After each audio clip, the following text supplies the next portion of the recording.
The 2016 U.S. election year was supposed to be the one in which Republicans made tackling poverty a big theme. Chastened by the 2012 election loss and Republican hopeful Mitt Romney's comments that the lower-income 47% of America would never support him, party leaders wanted to show that they, not just Democrats, cared about poverty. But candidates such as Jeb Bush, Kasich and Marco Rubio, who can talk in great detail about policies which they say prove conservatism creates opportunity for all Americans, have seen their economic plans overshadowed in a noisy Republican campaign. With immigration and national security leading the Republicans' national debates, and outsider candidates like Donald Trump grabbing attention, the conservative anti-poverty effort has been shunted aside. Republican leaders worried about broadening their base, as well as conservative policy experts, hope to change the narrative on Saturday, when more than half of the Republican pack seeking the White House is set to participate in a poverty forum in South Carolina. If we are going to be successful at the ballot box, so to speak, we are going to have to make sure that our conversation encompasses the whole of America, said the state's Republican U.S. Senator, Tim Scott, who will moderate the event along with House of Representatives Speaker Paul Ryan. The forum is sponsored by the Jack Kemp Foundation, named for the late Republican lawmaker who called himself a bleeding heart conservative due to his work on housing, welfare, and other poverty programs. Kemp was a mentor to Ryan, a proud budget wonk and vice presidential candidate 4 years ago who has since released his own anti-poverty agenda. Anti-poverty policies. Often unnoticed amid the debate among Republicans over illegal immigration and terrorism, some of the current crop of candidates are putting forward details of how they would fight poverty, claiming liberal attempts to help the poor have not worked. Bush, the former Florida governor, on Friday unveiled a new welfare reform proposal ahead of the South Carolina forum as part of his campaign to win the Republican nomination for the November 8 election.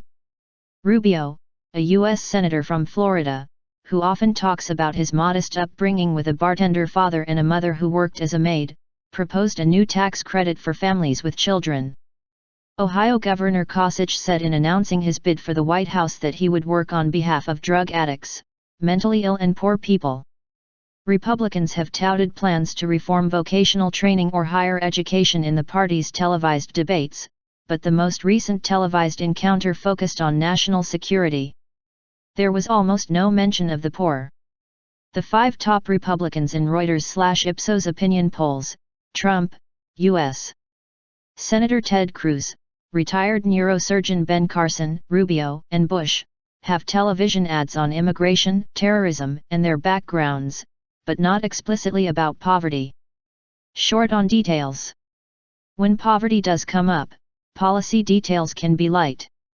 Cruz, asked about entitlement programs in Spencer, Iowa, responded that the safety net should look like trampolines and not hammocks, with work requirements for welfare. Then he pivoted to partisan politics.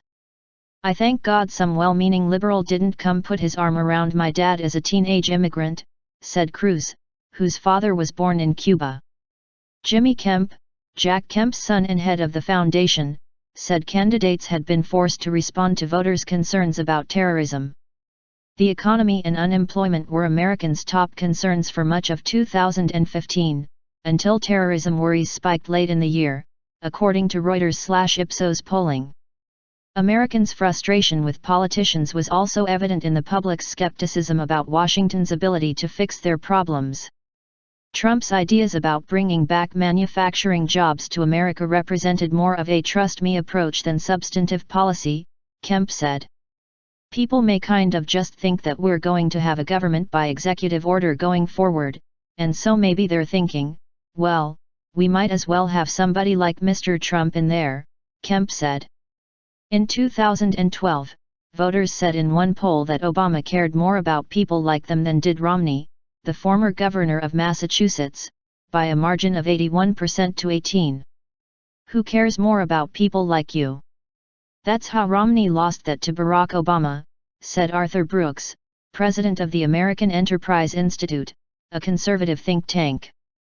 After the 2012 loss, Ryan responded with a tour of inner cities, organized with the help of Bob Woodson of the Center for Neighborhood Enterprise, who advocates for putting more power in the hands of poor communities.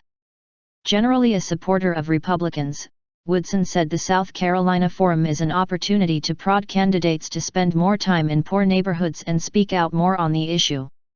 Most people have some brokenness in their family, he said, adding they want to know what politicians will do for the least of these.